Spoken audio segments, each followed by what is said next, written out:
Assalamualaikum warahmatullahi wabarakatuh. Kami dari kelompok 7 ingin mempresentasikan materi kami tentang inovasi dan kolonialisasi bangsa-bangsa Eropa ke kawasan dunia Islam. Assalamualaikum warahmatullahi wabarakatuh. Perkenalkan, nama saya Fatum Herma dengan NIM 2416010043. Assalamualaikum warahmatullahi wabarakatuh. Perkenalkan, nama saya Maharani dengan NIM 2416010062. Assalamualaikum warahmatullahi wabarakatuh. Perkenalkan, nama saya Nusaibah Zara dengan NIM 2416010006. Pendahuluan tentang invasi dan kolonialisasi bangsa-bangsa Eropa ke kawasan dunia Islam mencakup latar belakang proses kolonialisasi wilayah yang terjajah, dampaknya hingga respon dunia Islam secara menyeluruh. Latar belakang 1. Motif ekonomi. Dunia Islam, terutama di kawasan Timur Tengah, India, dan Asia Tenggara sejak lama menjadi pusat perdagangan global. Komoditas seperti rempah-rempah, pala, cengkeh, lada, sutra, logam mulia, dan hasil bumi lainnya menjadi daya tarik utama bagi bangsa Eropa. Setelah jatuhnya Konstantinopel pada 1453 ke tangan Kekhalifan Utsmania, rute dagang darat menuju Asia terganggu. Bangsa Eropa, khususnya Portugis dan Spanyol, mencari jalur laut alternatif untuk berdagang langsung tanpa melalui perantara dunia Islam. Revolusi industri yang dimulai pada abad ke-18 memperbesar kebutuhan Eropa akan bahan baku dan pasar baru. Wilayah dunia Islam yang kaya sumber daya alam menjadi sasaran eksploitasi.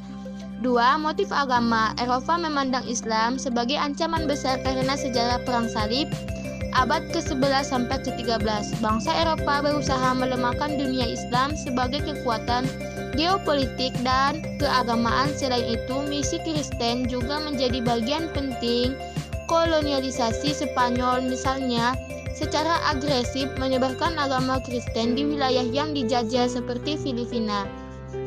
3. Kelemahan dunia Islam. Kekhalifan Utsmania yang semula menjadi pemimpin dunia Islam mulai mengalami kemunduran sejak abad ke-17 akibat konflik internal dan perebutan kekuasaan. Kekalahan dalam berbagai perang seperti Perang Wina pada tahun 1683, ketertinggalan teknologi dan militer dibandingkan Eropa. Baiklah, selanjutnya yaitu proses kolonialisasi. Yang pertama, gelombang awal yaitu abad ke-15 hingga 17. Portugis dan Spanyol. Bangsa Portugis pertama kali menguasai Malaka pada tahun 1511, pintu gerbang perdagangan Asia Tenggara. Spanyol menjajah Filipina pada 1565 dan mulai menyebarkan agama Kristen secara paksa.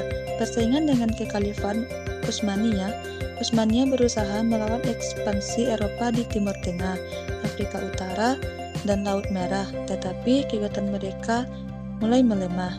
Yang kedua, gelombang kedua, abad ke-18 hingga 19. Revolusi industri memicu persaingan baru di antara negara-negara Eropa seperti Inggris, Prancis, dan Belanda untuk menguasai sumber daya dunia Islam.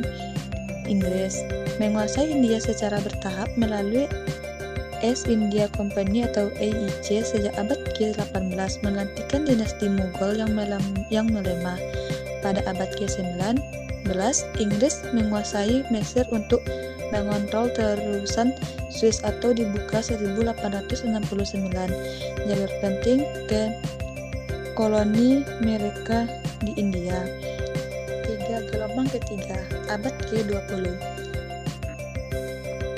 Setelah Perang Dunia I, Kekhalifan Utsmania runtuh pada tahun 1924 dan wilayah di Timur Tengah dibagi-bagi di bawah sistem mandat Liga. Bangsa-bangsa Inggris menguasai Palestina, Irak, Yordania. Prancis menguasai Suriah dan Lebanon. Negara-negara Eropa memperkuat cengkeraman mereka di Afrika Utara dan Asia dengan alasan misperadaban. Prancis menginvasi Aljazair pada 1830, kemudian memperluas pengaruhnya ke Tunisia dan Maroko di Timur Tengah. Prancis bersaing dengan Inggris, terutama di Lebanon dan Suriah Belanda. menguasai Kepulauan Nusantara sejak abad ke-17 melalui VOC atau Perusahaan Dagang India Timur yang kemudian digantikan oleh pemerintah kolonial pada abad ke-19. Wilayah-wilayah yang dijajah yang pertama yaitu Timur Tengah, Mesir, dijajah Inggris sejak 1882 untuk mengamankan tarusan Suez. Palestina diberikan mandat kepada Inggris yang membuka jalan bagi migrasi besar-besaran yang orang Yahudi dan konflik dengan penduduk Muslim lokal. Irak dijajah Inggris setelah Perang Dunia. Yang kedua, Afrika Utara. Aljazair dijajah Prancis sejak 1830 dengan perlawanan besar dari tokoh-tokoh seperti Emir Abdelkader. Maroko dan Tunisia dikuasai Prancis melalui Protektorat pada akhir abad ke-19. Yang ketiga yaitu Asia Tenggara. Indonesia dijajah oleh Belanda selama lebih dari 3 abad. Malaysia menjadi koloni Inggris sejak abad ke-19. Filipina dijajah Spanyol sejak abad ke-16, lalu Amerika Serikat pada akhir abad ke-19. Baik, selanjutnya dampak kolonialisasi. 1. Ekonomi. Eksploitasi sumber daya alam oleh bangsa Eropa untuk kepentingan mereka. Sistem ekonomi lokal digantikan oleh ekonomi kapitalis yang membuat wilayah jajahan bergantung pada penjajah. 2. Sosial dan budaya. Upaya kristenisasi di banyak wilayah Islam, budaya Eropa mulai memengaruhi gaya hidup masyarakat lokal, seringkali mengikis budaya asli. 3. Politik. Sistem pemerintahan tradisional dihancurkan, digantikan oleh sistem kolonial. Dunia Islam kehilangan kedaulatannya dan terpecah menjadi negara-negara kecil.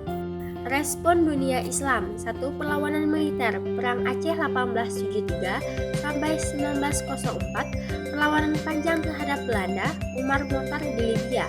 Melawan Italia hingga 1931. Revolusi Mesir 1952 mengusir kolonial Inggris. 2. Gerakan reformasi dan kebangkitan. Pan-Islamisme dipimpin oleh tokoh seperti Jamaluddin Afghani untuk menyatukan dunia Islam. Reformasi pendidikan dan sosial. Di Mesir dan India, tokoh seperti Muhammad Abduh dan Sir Syed Ahmad Khan berupaya memperbaiki dunia Islam melalui pendidikan. 3. Gerakan nasionalisme. Kemerdekaan Turki 1923 di bawah Mustafa Kemal Atatürk. Kemerdekaan Indonesia 1945 melawan Belanda setelah proklamasi. Kebangkitan nasionalisme Arab di Mesir, Irak, dan negara-negara Timur Tengah lainnya. Cukup sekian hasil presentasi dari kami. Jika ada kesalahan dan kekurangan kami mohon maaf. Assalamualaikum warahmatullahi wabarakatuh.